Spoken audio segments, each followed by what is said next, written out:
both removed from the bottom lane. It's interesting to see a Zoe ban. It's something we've not seen a ton of bans towards, mostly just picks. Has been something XiaoHu has played pretty regularly, so can go towards it. His most played is the Sylas at the moment, but I like that RNG have locked in this Renekton first. Incredibly strong with the changes we've seen come in on 10.5 on Blade of the Rune King.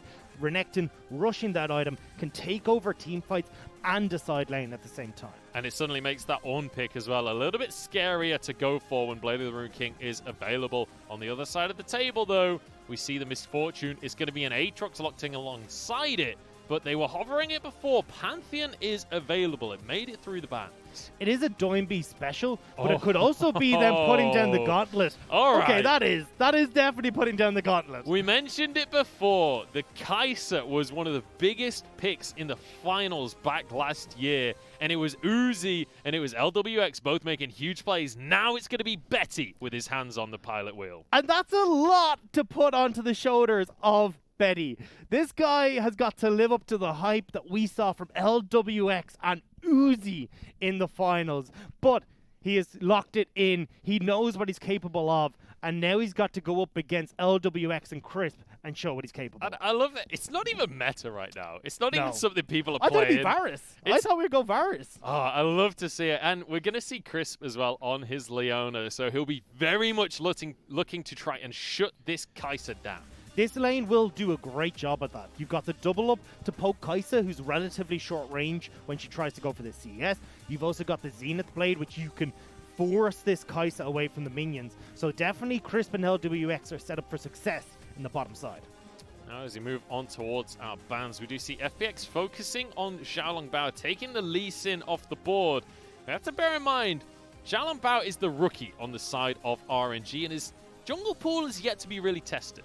So this is where I'm thinking we can either ban Rek'Sai on FPX's side, or we can get rid of something like the Gragas and lock in the Rek'Sai for us on this next rotation. The Kled ban, to me, signals that RNG are looking at potentially that Pantheon, because in their last game, FPX played the Kled into the Pantheon. RNG with one ban remaining, and we'll see where they choose to go for that one. Xiaolongbao so far, he's got 5 games on Rek'Sai and Lee. He's not seen many other junglers, so we'll see where FPX want to draft around that jungle.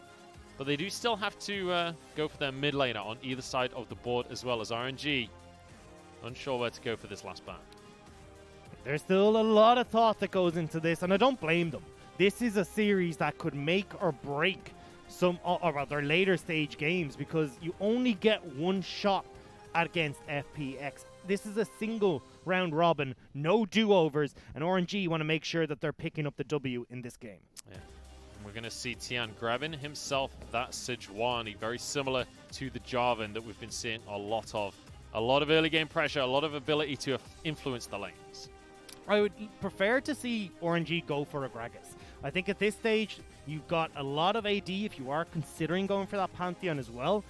It also means that then you can set up Kaisa pretty well with the cask, but it's not what we're going to see. It is going to be the Trundle to go against that Sejuani. And we get to see XiaoHu on his signature Sylas as well. The Unchained himself going to be moving into that mid lane. The question will be, what is it up against? What is Doinb going to take against the Sylas? I mean, look, you've got plenty of picks you can go for. Has hovered the Yasuo here. I'd be surprised to see that go forward. But when you've got this Sylas pick here, this is perfect for RNG, because now you've got a secondary engage tool that we haven't seen previously, because you've got that Trundle locked in the jungle. You were kind of questioning, okay, we've got this Nautilus, yes, we've got some form of CC, but now we can steal away the likes of this Sejuani and prep ourselves for these engagements. Well, I thought it was going to be a brawl in the top lane between Langx and Gimgoon with the Aatrox Renekton, but actually going to be Doinb taking the Aatrox down to the mid lane, going up against XiaoHu's Sylas. But I love the Trundle lock-in that we saw as well from Xiaolongbao. It's kind of the classic tank counter, right? You have your subjugation as your ultimate, remove some of those stats. So this sets up pretty nicely for this style we talked about with RNG, where you've got this Renekton in the top side of the map. If we're looking at these early ganks that have been tended towards the top side for RNG, well, Renekton facilitates those incredibly well. You now got Gimgoon on this Mordekaiser that can only flash away. It's not like he has multiple mobility spells. So I'm looking at RNG going, okay, they're in a good spot. They know exactly how they want to play this game. Over on the FPX side, they are used to this double melee style. We've seen it from them before, and I'm excited to see it again. Here's the thing, right? It's dangerous to try and make too much sense of an FPX draft, because this is a team that revolves around chaos. This is a team that revolves around your opponents not really knowing what you're going to do next. It's brilliant chaos, though, because you've got that Sejuani, so you want multiple melee carries on this team because they can proc the permafrost so easily. Well, Aatrox does a great job of that. Mordekaiser does a great job of that. And don't forget as well, with that Sejuani locked in, we're seeing Betty with a similar issue we saw in Vichi's game on the Callista. Short range AD carry, struggles against all this OCC that can come in from the Sejuani, and then you've still got to try and escape away from this Mordekaiser and this Aatrox while there's a bullet time flying over the top. Ladies and gentlemen, it's time to jump into our match of the week. RNG on your blue side, it's FPX on the red side, and it's Betty on the Kaisa, a callback to the 2019 finals. Let's see if he can fill the shoes that Uzi's left behind. RNG, with the composition that they have drafted, are going to love skirmishes. Sylas does so well on those because he's got this so much CC. Pair that along, well, single target CC. And when you pair that alongside a Trundle, again, who does wonderful in these skirmishes, where he can steal away stats from anyone that he goes up against, this is setting up for RNG to try and spread out these team fights in the early game. Try and play towards Langx in the top lane, but I don't know if they can play around the bottom side of the map. Betty and Ming are in a very heavily losing duo lane, so this now takes the playbook out of the equation. What we set up was trying to play towards dragons. I think RNG in this instance have to play towards top side and towards these Rift Heralds instead. RNG, by the looks of things, gonna go for a late invade here. The sweep in play from XiaoHu will mean that they're able to go on into this jungle. It's gonna be a late start onto the camp though. Doinb is here to try and contest.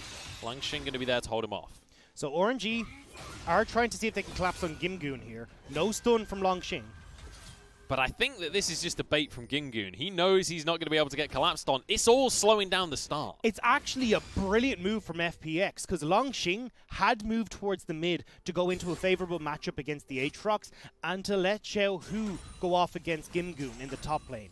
Now, because of that, it actually gave the timing for FPX to swap the duo lanes and get the matchup that they really wanted. They get a great matchup. They also slow down the start from XiaoHu. Really, really nice level 1 coming out from the side of FPX. I do want to bring attention to the runes in the bottom lane, though. Betty with the Hail of Blades on Kaisa. So this is something that we've started to see come out a little bit more from a couple of different champions. Corki's another one who started to move over to it. We saw a Hail of Blade Varus the other day. This is just, okay, we want to go for very quick trades and make sure that we're winning out in these short bursts if we are going for these fights. You sacrifice some of the late game that you would get with the likes of Lethal Tempo or something along those lines, or even, you know, the likes of Press the Attack, but at least the Hail of Blades means if there's this quick trading, which we expect from Lwx and Crisp, well then they should be able to even them out just a little bit.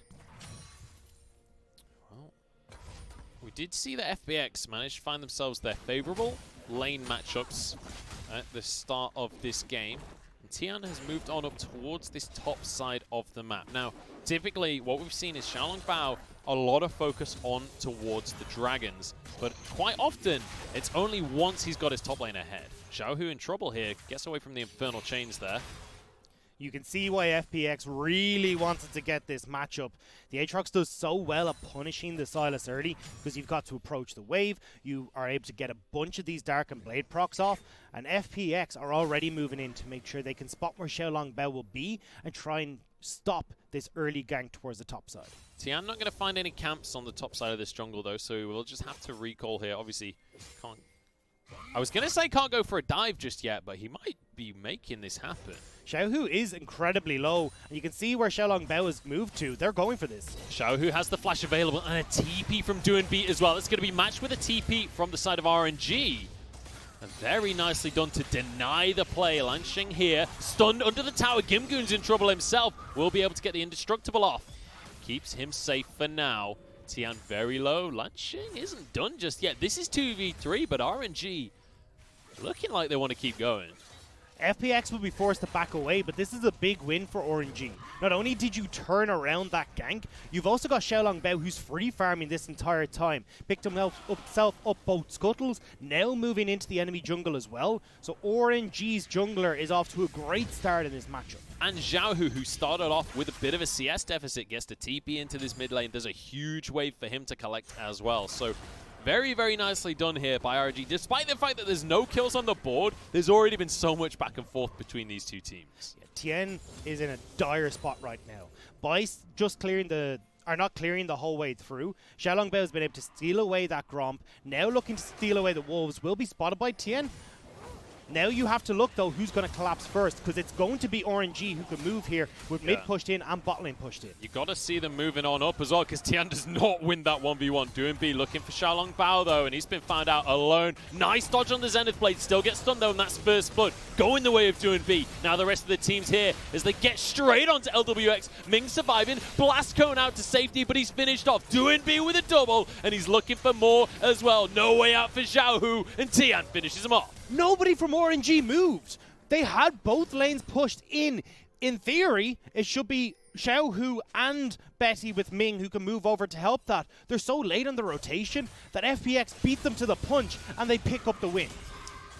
And man, if there's one player on the side of FPX that you don't want to have the early lead, it's Doinb. He's on an Aatrox. He's going to be an absolute monster once he's recalled and spent some of that gold. This only gets worse to deal with. I don't think you want FPX to have a lead whatsoever, to be honest. You're looking at that bottom lane, 3 assists going over to Lwx. How do you try and contest this dragon now when the bot lane from FPX has got all those assists? Now, looking at the CS, definitely Betty and Ming favored, but at least some of that gold has gone back into the pockets of this Miss Fortune. Yeah, and also, not to mention, Miss Fortune just incredibly strong during the early game, that especially once you hit level 6 bullet time, just at a base level, such a hugely impactful ultimate. XiaoHu, though, has found Tian up in the top side of the map, forces the flash out from the Sejuani. Now we should actually see RNG capable of picking up this dragon. XiaoHu is already pinging, going to move over with Tian spotted. They know they're safe to go for this, so there's going to be no interruptions from RNG. And you can see, again, this is where RNG like it, to be getting this first dragon over for themselves. Yeah, Trundle going to be pretty quick at soloing these objectives out as well, so we'll be able to just finish that one off. Betty and Ming going to move up slightly just to make sure that this is a safe objective to take. So many musical chairs, or musical lanes in this game, it's unreal. I've seen XiaoHu move top to move bot, to Doinb to move left, to move right. Everyone in these solo lanes is trying to move into the matchup that they want. So you have XiaoHu pulled into the death realm here. He's still not level 6. He might end up going down. Kingslayer keeps him alive. It's a pretty big ultimate burn from Gimgoon. This is the problem with XiaoHu moving around so much and falling in that earlier skirmish down the bottom side. Meant that he hadn't hit the level 6. Still should be relatively safe, though. The biggest issue that I'm seeing, though, is the CS numbers for this Sylas. XiaoHu is very far behind, and when we look towards XiaoHu to be one of the big carries for this team, the most damage on RNG, having him behind this early is not going to bode well for them. Langx, though, is very much making up for that CS deficit. When you look at the top lane CS scores right there, 30 in favor of this Renekton, and that is why they put so much prevalence on this as a first pick. Watch Ming. This is, again, the way RNG start to move. Okay, cool. We've picked up that dragon. Right, we're going to move up towards this Rift Herald. The only difference from what we usually see is that they've actually bought Betty in tow. Normally, it's just Ming who starts to roam, but RNG realize we need to be firing on all cylinders if we hope to beat FPX. They know that FPX will not let this go without a fight. Tian is going to be here, pulled in immediately. Ultimates galore, and it's straight across the entire team. Ming, the first one to go down, but Langx is huge in the fight. Will be dropped eventually as Crisp keeps himself alive for now. Lwx is free firing. Doinb with a double kill as well. XiaoHu nowhere to go. It's a triple for Doinb. That is a huge team fight victory for FPX and just shows the difference between Miss Fortune versus the Kaisa. Miss Fortune can have these massive ultimates in team fights, which is why we're seeing her so prevalent in the current meta. Doesn't need that many items to be useful, whereas Kaisa needs so much more time to scale up. Betty's only got the auto attacks in this team fight, and that's not going to do anywhere near as much as this bullet time. Watch Betty on the backside, forced to run the heck out of here while the bullet time is ripping through everyone on RNG. Even in a 4v5 fight, FPX handily pick up the win. I mean, Betty's still level 5. You can see it there on the replay. There's nothing he can do in that situation. Even if you've got the killer instinct available, there's nothing you can do here. This is why we don't see Kaisa come out very often, and often why we see Varus taken in tow, because you still got that ultimate that can do work in these early fights that Kaisa just doesn't offer. And already things starting to look real good for FPX here in this series. 2,000 gold lead for them as Doinb and Tian moving up towards the top side. 5-0-2 on Doinb already. This guy is a monster and has that early executioners picked up as well. So now this healing that Langx is looking to get off of Cole the Meek and that Blade of the Rune King is going to be a lot less. He got that Black Cleaver at 9 minutes when he'd already bought an Executioners to slow down the first item. That is an absurd gold lead. Now we need to see RNG though take a step back. They're battered, they're bruised, they need to go into the corner, get a bit of water, take out the gum shield, have a breather. Because FPX have been giving them an absolute slobber knocker that they were not prepared for, and it looks like Tian is not quite done yet. Tian moving up towards this top side, but I think deciding that this is maybe not the play to go for. XiaoHu will obviously have a bunch of healing to work with. Even with an Executioners, the Kingslayer can still be deceptively strong at keeping you alive in a tower dive type situation. Now we kind of have a moment of reprieve here. And let's remember that way back when in 2019, when it was FPX that took the finals, it was actually RNG that started the day off strong. It was RNG who got the first win on the board. So as of right now, FPX are the ones that are looking like the favorite. Rift Herald put down in that top side of the map. Again, we're seeing Crisp roam up here to make sure that this does get the connection. Now, with the changes in 10.5, melee champions do a lot more damage to these structures. So if Doinb can get on with some help here, could potentially take this tower, but just trying to give more gold into the pocket of Doinb. And this makes sense as the identity of FPX. Doinb is 31% of the team's damage. He's the highest kill participation on the team, and the second highest damage for a mid laner in the entire league. So when you're in this situation where you've got 5 kills on this Aatrox, why not just say, here Doinb, take the game, we're gonna give it to you, we're all on your back, just carry us across the finish line. Yeah, and when you talk about carries, you have to then talk about Betty on the other side of things. Going for this Kaisa pick is something that isn't too standard as of right now. It's not something we see a lot on 10.5 so far. But he went for it, and it's kind of a signature pick of this matchup between RNG and FPX. So far, though, obviously he's not been able to have much of an impact because he's playing Kaisa at low level. You can see the cull in his inventory. You can see he's still got to stack up his mana moon. And so it's still a long time until anything from RNG is going to come online. And this is the problem that we see. And actually, we were having a discussion before we came in today where we don't see more of the crit or the late game carries coming in to Summoner's Rift at the moment. It's problems like this. They need time to scale, especially if you're more auto-attack based with the likes of Betty, and especially on the Kaisa where you want to start stacking up these evolutions. You need those 2 to 2.5 items before you really come online. But by the time you get to that point, this game has pretty much already been decided. We're 13 minutes in, there's a 4k gold lead for FPX, and they're still waiting to crack open all these turrets that are still sitting on the map. And you can see the stylistic difference between FPX and every other team in the league here when you see Doinb moving down towards the bottom side to finish that turret off, gets himself the first tower gold, gets himself so much extra gold in his inventory. And don't forget, it's extra gold. Because on 10.5, we saw the changes from 120 gold per turret plate to 160 gold. So now this lead that is already looking monumental for FPX is only getting worse and worse. And pretty much every other team in the league, they'd give that to the AD carry. Usually, you'd see the Miss Fortune down there finishing off the tower. Not FPX, though. They want that for Doinb. Yeah, and look, it's well-deserved. The guy has been absolutely masterful in these team fights. And this is why we love Doinb. He's got the craziest champion pool. He can play Azir, he can play Kassadin, he can play Kled, Pantheon, you name it, this guy has probably played a game of it. I counted last year how much he had, and I think pretty much every single mid laner you could possibly imagine, including Skarner, had been played by this guy. it doesn't matter if it's a mid lane champion, Doinb's going to play it. I mean, doesn't that just sound exactly like one of the older, best mid laners in the world? Faker, that was what he was known for, that he could play any champion, win any matchup, and it feels like Doinb, very similar style coming out from him. Does have the Black Cleaver, now moving on with his Corfield's Warhammer in his inventory here. Looks like Tian wants to make a play on the top side.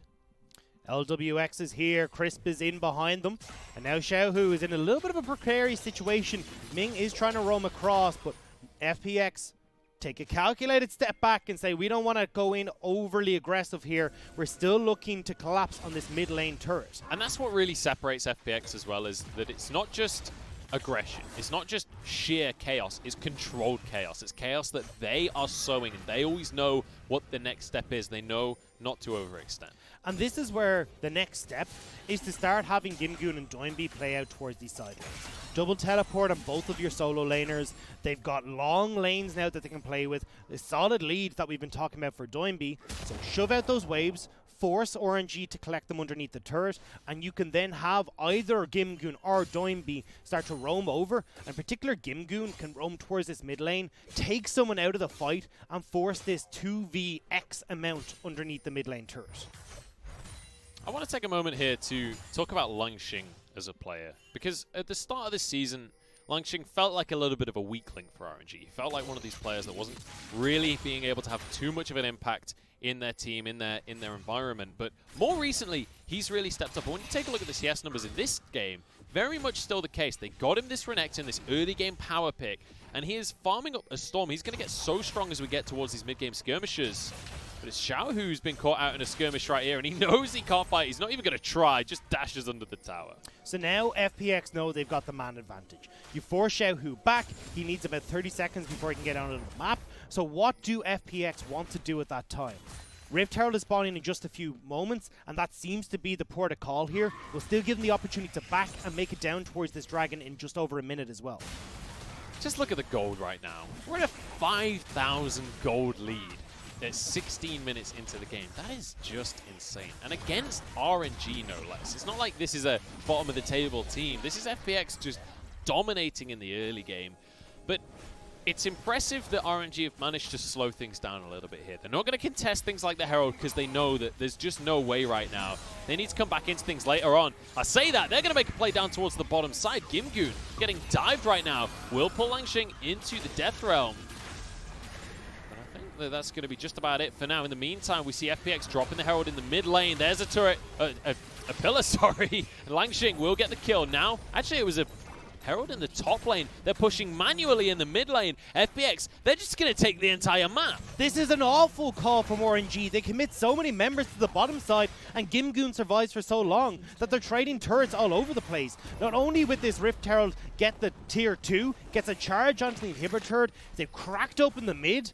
Look, Doinb might be caught out though. World Ender's popped. No, he's out. He should be okay. That's going to be a depth charge. Flashes over the wall though. He is gone. He's out of there. Tian in the meantime also going to get onto the dragon. The inhibitor turret actually died to the minions. FPX, off of a dive from RNG, get everything across the entire map. I don't know what RNG were thinking.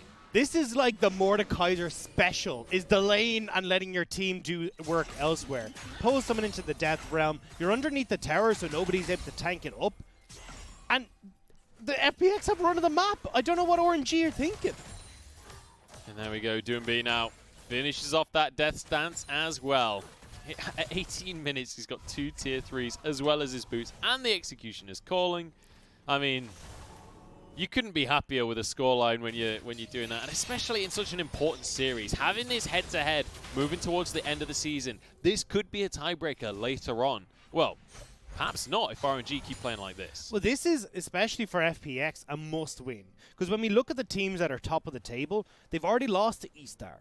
They've already lost to Invictus Gaming. So now if they'd put up, or if RNG had been able to come back and take this series as well, well, suddenly FPX are struggling against a lot of the teams we expect to be towards the top of the table. FPX, though, they're kind of slowing the pace somewhat. Because when you consider the play that they've just made, right, it's a reactive play. It wasn't actually FPX putting their foot down there. That was RNG making a play and FPX going, oh, you're going to commit everyone bot, then we'll just make a bunch of plays on the top side of the map. They're not actually forcing the issue, though, despite this massive gold lead. Well, they're doing what they can at the moment. Don't forget, we're only 19 minutes into the game. So picking up that second Rift Herald was the acceleration play that they wanted. You've now got an open inhibitor on the bottom or on the top side of the map that they can look to play around. You've got Aatrox again down in this bottom lane to put further pressure on RNG just as the Baron starts to come up. So FPX are playing this in the exact style that you expect to be played with this composition at the moment. The one danger, though, of playing a slower game here from FPX is that you do have the Kaisa on the side of RNG. Bear in mind, the Rage Blade has been finished. The Mana Moon will be getting close to finishing stacking as well. Once you get towards that third item, that's when Kaisa will really come online. I think you need to nearly go 3.5, 4 items just because of this game specifically. You've got the Miss Fortune on the opposite side who's going to be kicking your butt when it gets to those 2 items. Essence Reaver and Infinity Edge is when the Miss Fortune is the strongest in the game. So if you are only matching her items at this point, well, then you're still behind. So right now, Betty needs to hit that 4 items, where Lwx has got the Infinity Edge, Essence Reaper, and probably a Rapid Fire completed, but at least then when that 4th finished item comes in for the Kaisa, she's got all of her evolutions, she can start to take over and see the killer instincts that we saw in the summer finals of 2019. One of my big questions coming on into this series was going to be whether or not we saw the RNG that we're so used to from the finals, this legendary historic team, or whether we saw the RNG that lost 2-0 to Vici Gaming just a couple of days ago. So far, it's feeling a little bit more like the latter, and that's a disappointing prospect, especially when we're looking at a matchup like this. It's such a historic matchup, and it was the matchup that ended the year here for the LPL. And when we look towards the Vici Gaming series, game 1, okay, it was a little bit of draft. RNG couldn't do very much when it came to team fights. But game number 2, we saw this same strange decision-making coming out. Hiding in a bush in mid lane so then Qiyana gets a 5-man ultimate is not the way you're supposed to approach a game with a Qiyana in it. So we still look at this game now.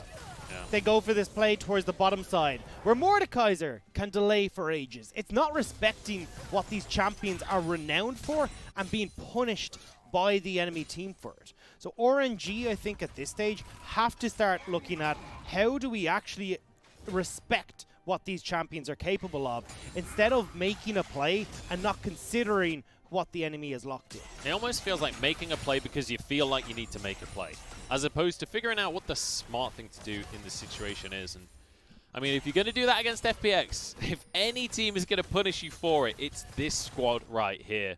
And now FPX, complete control of the game, complete control of the map. Dragon going to be spawning in 35 seconds, and I'd expect that this entire squad starts to roam down towards that side of the map. They have Doinb, I thought for a moment, pushing up towards that top side, because I'd love to see this Aatrox putting pressure on the inhibitor towards the top side. You can then take the Dragon on the bottom side and just flip the switch. Have the Aatrox play bot, but here we go. Langx. Langx is going to be okay, though. Stays at arm's reach, and all they get from this blast cone play is a couple of crooks. So going back to my point, if you've got an exposed inhibitor in the top lane, Doinb, with the advantages that he should be able to get that inhibitor if he's left in a 1v1. Since that's not going to be the case, and they're just going to go for this Dragon, it gives RNG the opportunity now, with the attention of FPX drawn to the bottom side of the map, to move in, get vision control, and get this top lane turf for themselves. So trading the Dragon, which, yes, will put FPX at sole point, but for some much-needed gold into the RNG lineup. Because as you've said, Munchables, we're still waiting on that Kaisa to come online. So the more gold that RNG can try and gather as quickly as possible, the better situation it'll be for them. Well, it was weird to see, actually, that Crisp, during that play, while his team was doing Dragon, nobody was on the top side of the map. Crisp just walked into the Baron pit to get vision control himself. He was dropping some wards, trying to clear some for himself. That's sheer confidence right there. That's knowing that there's realistically nothing that RNG can do to punish you. There's a small line between confidence and stupidity, but he managed to toe that very well. History is written by the victors, and he got away with it. Therefore, it was a good play. All right. If he'd been caught out in that situation, which could most certainly be the case, because as we said, RNG want to get vision control. They're playing towards that tower on the top side. That could have been the go button for RNG to turn towards the Baron. And their Baron taking is incredibly quick. With the Blade of the Rune King on Langx, with the passive damage coming through from Betty, they can shred through this objective if given the opportunity.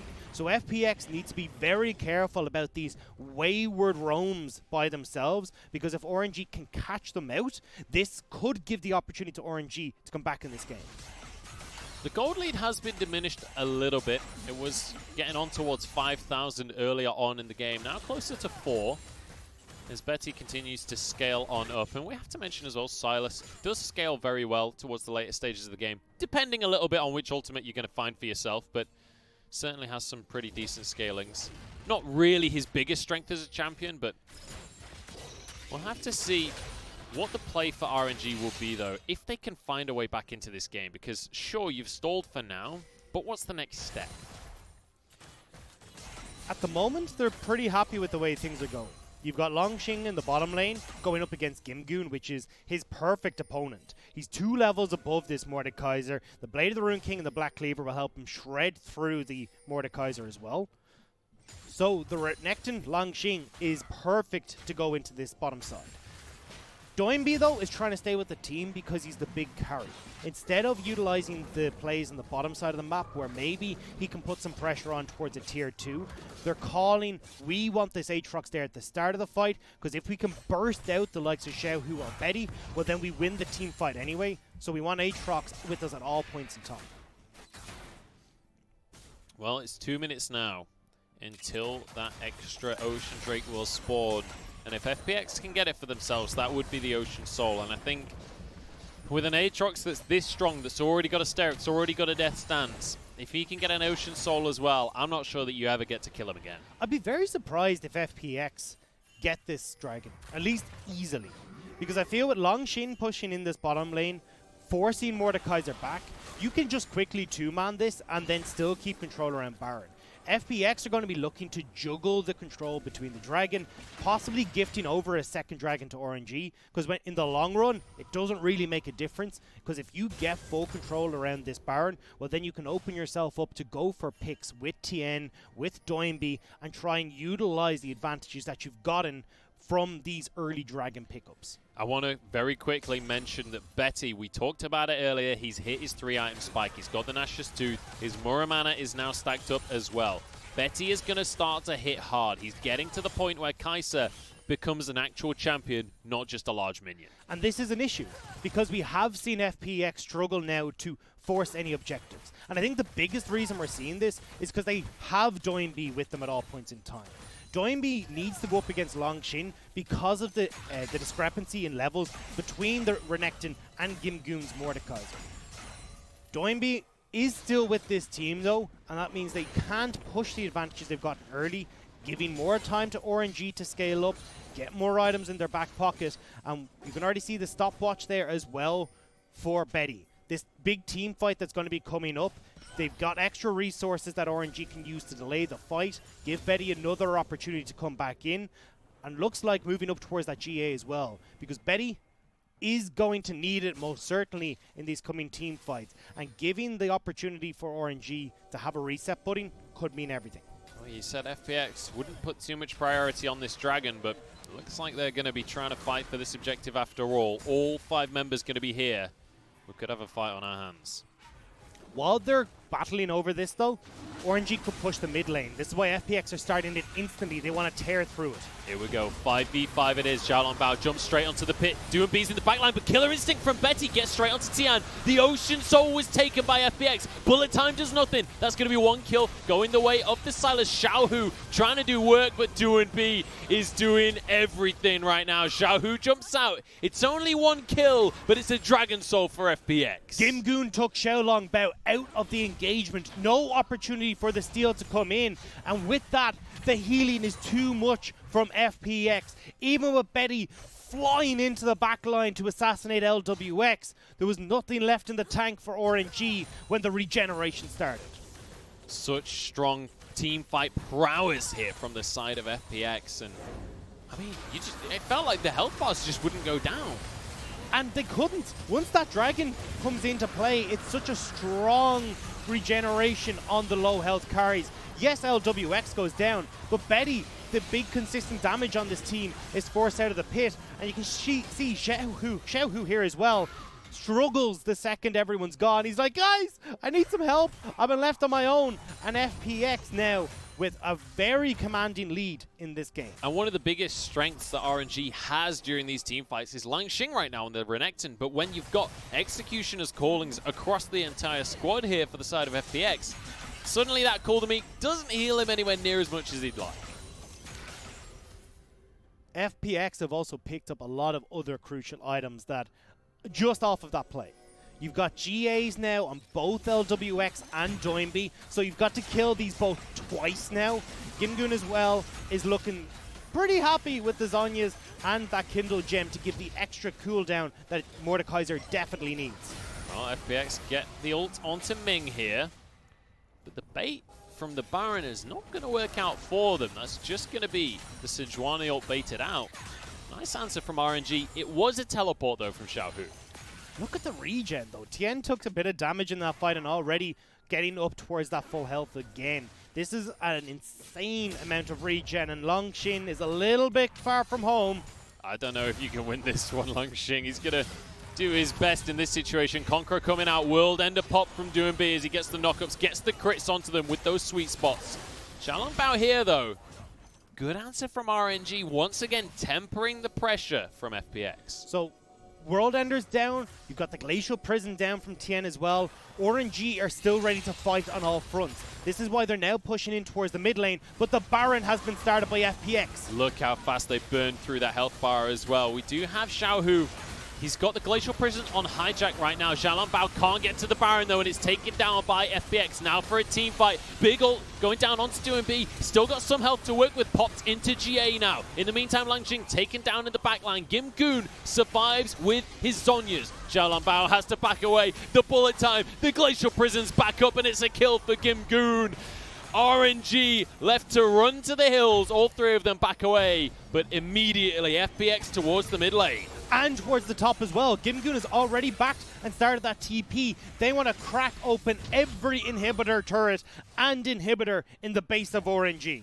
Oh, actually, they're just going for the end. They decided, hey, look, we're going to be able to push in. Screw towers. We want to win this. They're looking to finish things off here. They've got the Baron buff, they've got the man advantage, and they might have just got Betty as well. Walks away from the Infernal Chains, keeps himself alive, but one tower down. XiaoHu out of his Zhonya's and out of the game as well. Betty chased down and finished off. No, gets onto Fountain, keeps himself alive, but we can't say the same for the base. FPX 1-0 up. The champions return, and they make their mark. They will not go down without a fight, getting a couple of extra kills, but 1-0 on the scoreboard. FunPlus Phoenix put on a clinic on how to deal with RNG. Strong early game prowess, winning out in the skirmishes, knowing they had the advantages in that AD carry role, and punishing beautifully. And you know, when you think back to FPX last year, when you think back to them in the World Championship, one of their biggest strengths was the flex picks, right? The biggest strength was that Doinb will play anything. They'll take anything up towards the top lane as well. We saw that with the Aatrox. It was locked in early. I just assumed it was going up to the top lane, but Doinb takes it mid, and then a couple of early skirmishes, and it felt like the game was pretty much over after 15 minutes. And this is the problem that we see with Kaisa, and with these later game scaling AD carries in general. Miss Fortune, the Varuses, the Aphelioses, even the Sennas just have much more power in the early stages, and you can see it reflected in this graph here. Even though Betty was getting to his items, couldn't catch the damage from Lwx and the bullet time. I mean, even if you've got damage, it doesn't really matter once that Ocean Soul comes into play. That extra damage that you have from the late game carry is kind of nullified at that point, and then obviously the bullet time is fantastic from Lwx, but it just felt like every single time these two teams fought, FPX knew exactly what RNG wanted to do and just shut it down.